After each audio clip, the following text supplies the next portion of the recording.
இன்னைக்கு புட்டியூப் செல்வி சேனலில் என்ன ரெசிபின்னு பார்க்கலாம் வாங்க. பாருங்கள், ராஜ்மா நான் நைட்டே ஊற வச்சிட்டேங்க. நான் பார்த்தீங்கன்னா என் கையில் 2 கை போட்டு தண்ணியை ஊற்றி நல்லா கழுவிட்டு ஊற வச்சுருக்குறேங்க. நல்லா ஊறிருக்கு. பார்த்தீங்கன்னா ஒரு 10 மணி நேரம் நல்லா ஊறணுங்க. அப்போ தான் நல்லாயிருக்கும், குழம்பு நல்லாயிருக்கும். இப்போ நான் குக்கரில் போட்டுக்கிறேன். குக்கரில் போட்டு ஒரு 4-5 விசில் விட்டுக்கலாங்க. ஃபஸ்ட்டு இது ராஜ்மாவை வேக வச்சுட்டு இது குழம்பு எப்படி செய்கிறதுன்னு பார்க்கலாம். இதுக்கு தண்ணி ஊற்றிக்கலாம். கொஞ்சம் இது கொஞ்சம் நல்லா ஊறி இருக்கிறதுனால இது முழுகிற அளவுக்கு தண்ணி ஊற்றினா போதுங்க. ரொம்ப தண்ணி தேவையில்லை, இந்த அளவுக்கு ஊற்றினா போதும்.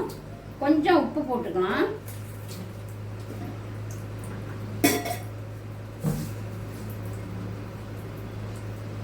கொஞ்சமாக போடலாம் உப்பு, அதிகமாக வேண்டாம். இப்போ மூடி போட்டு ஒரு 4-5 விசில் விட்டுடலாம். வேகட்டும். இப்போ அடுப்பு ஆன் பண்ணிக்கலாம். வேகட்டுங்க, பருப்பு வேகட்டு பார்க்கலாம்.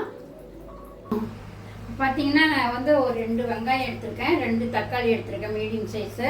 இப்போ இதை வெட்டி நம்ம வணக்கி அரைச்சிக்கலாம். பாருங்க, ஒரு 5 விசில் வந்துடுச்சு. நம்ம அடுப்பு மாற்றி வச்சுக்கலாம். இதில் வச்சுக்கிறேன், அது விசில் அடங்கட்டும். இப்போ நாங்கள் இந்த தக்காளி வெங்காயம்லாம் உணக்கிறதுக்கு ஒரு கடாயை வச்சுக்கலாம். அடுப்பு ஆன் பண்ணிக்கலாம்.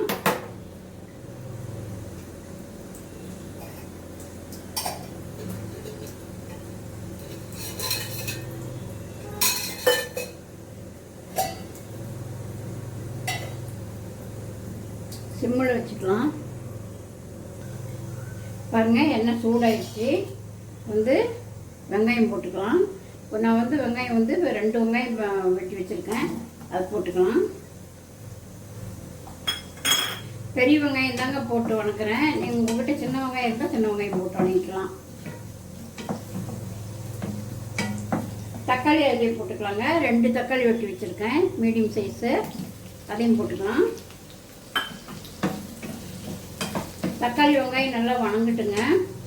இப்போ இந்த டைமில் பார்த்தீங்கன்னா ஒரு 4 பல்லு பூண்டு, ஒரு சும்மா சின்ன பீஸில் 4 பீஸ் இஞ்சி நறுக்க, சின்ன பீஸாக நறுக்கினது 4 பீஸ் போட்டு இதுலேயே வணக்கலாம். அது டேஸ்ட் இன்னும் நல்லாயிருக்கும். நான் இன்றைக்கி பார்த்தீங்கன்னா நான் பேஸ்ட்டு தான் போடுறேன், இஞ்சி பூண்டு பேஸ்ட்டு தான் போடுறேன். இப்போ புளி பார்த்தீங்கன்னா நான் ஒரு சின்ன நெல்லிக்காய் சைஸ் புளி எடுத்துருக்குறேங்க. இது புளி ஊற்றினா தான் கொஞ்சம் குழம்புக்கு எடுப்பாக இருக்கும். இப்போ இந்த புளி கொஞ்சம் சுடு தண்ணி வச்சு ஊற வச்சுக்கிறேன். இது ரொம்ப வணங்க வேண்டியது இல்லைங்க, கொஞ்சம் லைட்டாக வணங்கினாவே போதும். இதில் பார்த்தீங்கன்னா நான் பொடி போட்டுக்கிறேன்.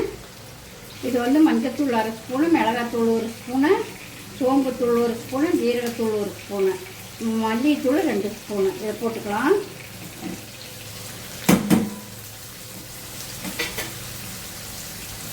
போட்டு வணக்கிடுவாங்க. இது இப்படி போட்டு வணக்கும் போது நல்லா இருக்குங்க, மணமாக இருக்கும். கொஞ்சம் எண்ணெயில் வணங்குச்சுன்னா நீங்கள் சீரகத்தூள் சோம்புத்தூள்லாம் இல்லைன்னா நீங்கள் முழுசாகவே போட்டுக்கலாம். 1 ஸ்பூன் ஜீரகம், 1 ஸ்பூன் சோம்பு போட்டுக்குங்க. மல்லித்தூளுக்கு பதிலாக குழம்பு மிளகா பொடி இருந்தாலும் போட்டுக்குங்க. மல்லித்தூள் இருந்ததுன்னா போட்டுக்குங்க. அப்படி இல்லை, எங்கிட்ட எந்த தூளுமே இல்லை அப்படின்னு சொன்னீங்கன்னா நீங்கள் வரமிளகாத்தூள் போடுறீங்க இல்லையா, அதுலேயே கொஞ்சம் குழம்பு மிளகாத்தூள் போட்டுங்க. வரமிளகாத்தூளை குறைச்சிருங்க, காய்ச்சலுக்கு தகுந்த மாதிரி போட்டுருங்க.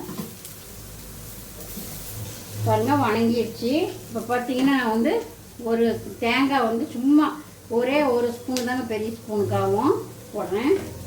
தேங்காய் அதிகம் சேர்த்துலங்க, உங்களுக்கு விருப்பப்பட்டால் கொஞ்சம் அதிகமாக சேர்த்திக்கலாம். இது இட்லி, தோசை, சப்பாத்திக்குங்க, ரைஸுக்கு எல்லாமே நல்லாயிருக்கும். நான் இப்போ ரைஸுக்கு தான் செய்கிறேன். இதையே நம்ம இட்லி தோசைக்கும் வச்சுக்கலாம், நல்லாயிருக்கும். சப்பாத்திக்கு சூப்பராக இருக்கும், இது நல்லாயிருக்கும், டேஸ்ட்டாக இருக்கும் இந்த மாதிரி செஞ்சால். அடுப்பு ஆஃப் பண்ணிக்கலாம். ஆஃப் பண்ணிவிட்டு இதை ஆறிட்டு அரைச்சி எடுத்துக்கலாம். கொஞ்சம் சூடெல்லாம் ஆறட்டுங்க. நான் அரைச்சிட்டு காட்டுறேன் உங்கள்கிட்ட. பாருங்கள், ஆறிடுச்சு. இப்போ இதை அரைச்சி எடுத்துக்கலாம். பாருங்கள், பருப்பு நல்லா வெந்துருச்சு. நான் ஒரு 5 விசில் விட்டேங்க. நல்லா பாருங்கள் மாவு மாதிரி வந்துருச்சு. இப்போ இதில் வந்து ஒரு 4 பருப்பு போட்டு அரைச்சிக்கலாங்க. நம்ம கொஞ்சமாக போட்டால் போதுங்க, நம்ம போட்டால் திக்காக இருக்கும். ஒரு 4 பருப்பு போட்டு அரைச்சிக்கலாம் போதுங்க.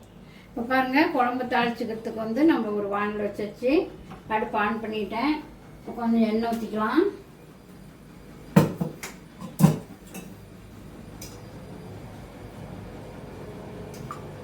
ஒரு 2 ஸ்பூன் எண்ணெய் ஊற்றிக்கலாம்.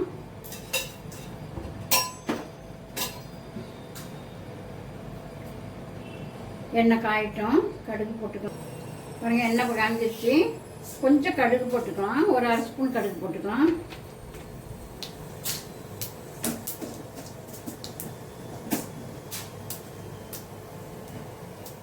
இப்போ பாருங்கள், நான் வந்து சின்ன வெங்காயம் ஒரு 10 வெங்காயம் வெட்டி வச்சுருக்கிறேன். இப்போ கொஞ்சம் கறிவேப்பிலை 2 கொத்து எடுத்துக்கிட்டேன். 2 பச்சை மிளகா, ஒரு 4-5 பூண்டு எடுத்துருக்கிறேன். இதை போட்டு வணக்கலாம்.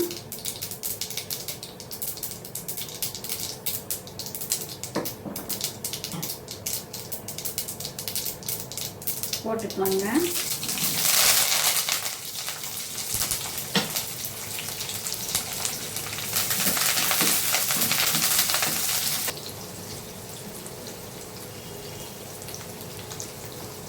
பாருங்கள், வெந்தயம் கொஞ்சம் மறந்துட்டேன் நான். ஒரு 4 வெந்தயம் போட்டுக்கலாம். சும்மா ஒரு 1/4 ஸ்பூனுங்க வெந்தயம் போட்டுக்கலாம்.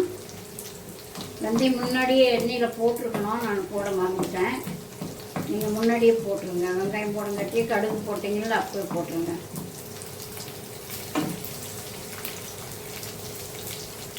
கொஞ்சம் பெருங்காயம் போட்டுக்கலாங்க.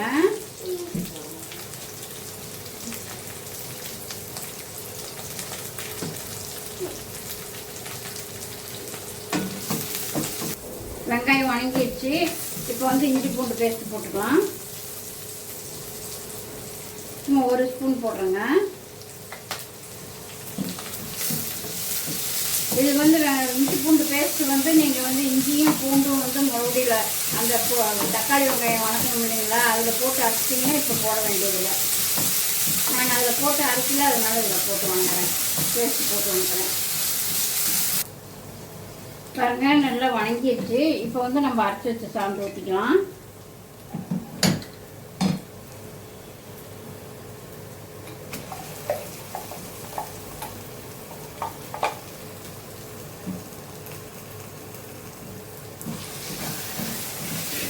ஒரு வணக்கம் வணக்கலாம்.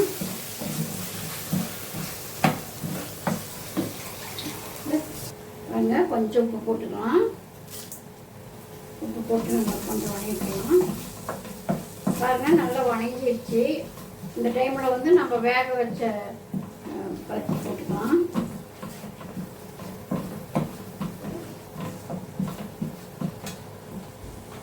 இது வந்து சிகப்பு பீன்ஸுன்னு சொல்கிறாங்க, கிட்னி பீன்ஸுன்னு சொல்கிறாங்க. தண்ணியோட அப்படியே ஊற்றிக்கலாங்க. கலரிக்கலாம்.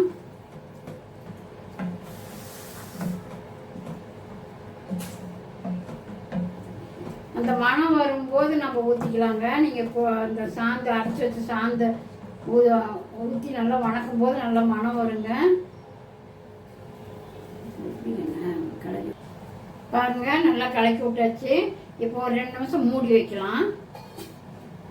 கொஞ்சம் பச்சை வாசனை போட்டு மூடி வைக்கலாம். பாருங்க, நல்லா வெந்துருச்சு, எண்ணெய் பிரிஞ்சிருச்சுங்க. இந்த இதில் வந்து பார்த்தீங்கன்னா கொஞ்சம் புளி ஊற்றிக்கலாம்.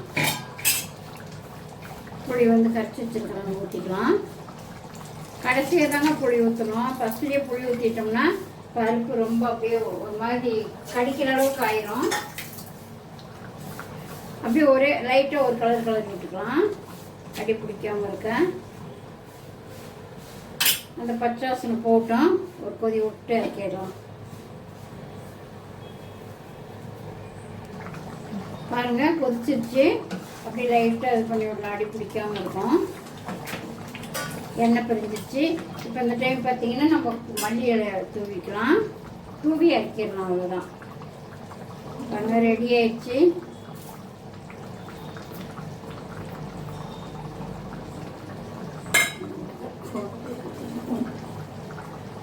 இப்போ அடுப்பு ஆஃப் பண்ணிடலாங்க.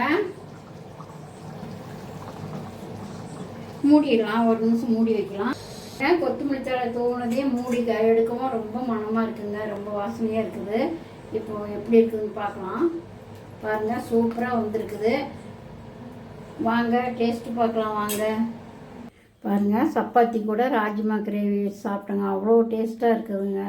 செம்ம சூப்பராக இருக்குது. கண்டிப்பாக நீங்கள் வந்து இதை ட்ரை பண்ணி பாருங்கள். செஞ்சு சாப்பிட்டு பார்த்துட்டு லைக் பண்ண மறந்துடாதீங்க.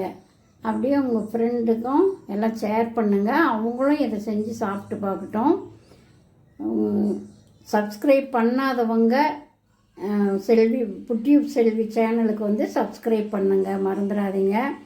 இந்த குலோப் ஜாமுன் பார்த்திங்கன்னா எங்கள் பேரனுக்கு வந்து பர்த்டேவுக்கு செஞ்சோம்.